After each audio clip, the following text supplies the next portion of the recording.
अहवाल भी बताए और साबका हुकूमत को शदीद तनकीद का निशाना बनाया। उन्होंने बताया कि साबका हुकूमत ने 3000 अरब रुपये का मखसूस छोड़ा, जिसकी वजह से हमें मईशत को पाँव पर खड़े करने में शदीद मुश्किलात पेश आ रही हैं।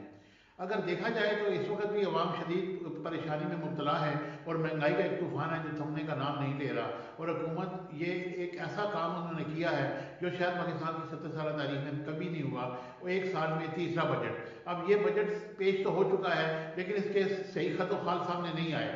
उन्होंने बताया कि हमने काफ़ी सारे टैक्स कम किए हैं, विदहोल्डिंग टैक्स कम किया है, बैंकों पे ट्रांजैक्शन पे टैक्स कम कर दिया है और छोटी गाड़ियों पे टैक्स कम कर दिया है। लेकिन दूसरी तरफ उन्होंने 1800 से बड़ी गाड़ियाँ लग्जरी गाड़ियों पे टैक्स बढ़ा दिए हैं और इसके अलावा उन्होंने लग्जरी मोबाइल पे भी टैक्स बढ़ा दिए हैं।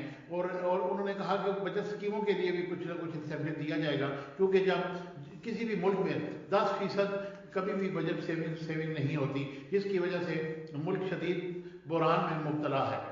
नाज़रीन इकराम, मैं आपको एक उनकी तकरीर के कुछ चंद एक पहलू बताना चाहता हूँ जिससे आप खुद तजज़िया कर लें कि वफाकी हुकूमत क्या कर रही है। उन्होंने छोटी सनतें रीढ़ की हड्डी की हैसियत रखते हैं, इसलिए उनके लिए दुरुस्त इक़दाम किए जा रहे हैं और उनके टैक्स में कमी की जा रही है। 39% टैक्स को 20% पर और ज़रूरी टैक्स को भी 22% पर रखा जाएगा, जिसकी वजह से आवाम को फ़ायदा होगा। हमें चाहिए कि हम इसको देखें कि वो क्या करना चाह रहे हैं। और अपोजिशन ने शदीद तनकीद का निशाना बनाया। अपोजिशन के अरकान उनकी तकरीर के दौरान डेस्क बजाते रहे और उन्होंने इस बजट को मुस्तरद कर दिया। उन्होंने कहा कि हुकूमत अवाम के लिए शदीद मुश्किलात लेकर आई है, ताहम हुकूमत के इन इक़दामात अगर वो अच्छे हैं तो उनको पजीराई मिलनी चाहिए और अवाम उनके साथ खड़े हों ताकि वो इस मुल्क को अहसन तरीके से चला सके। छोटी सनतें रीढ़ की हड्डी की हैसियत रखते हैं, इसलिए उनके लिए दुरुस्त इक़दाम किए जा रहे हैं और उनके टैक्स में कमी की जा रही है। 39% टैक्स को 20% पर और ज़रूरी टैक्स को भी 22% पर रखा जाएगा, जिसकी वजह से आवाम को फ़ायदा होगा। हमें चाहिए कि हम इसको देखें कि वो क्या करना चाह रहे हैं। और अपोजिशन ने शदीद तनकीद का निशाना बनाया।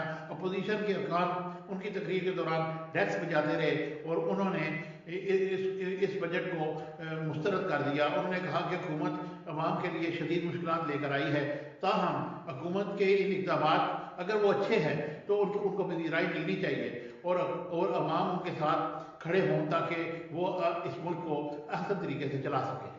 एक छोटी सी तस्वीर आप इससे देख लीजिए कि अपना घर स्कीम के लिए सिर्फ 5 अरब रुपए मुख्तस किए गए हैं।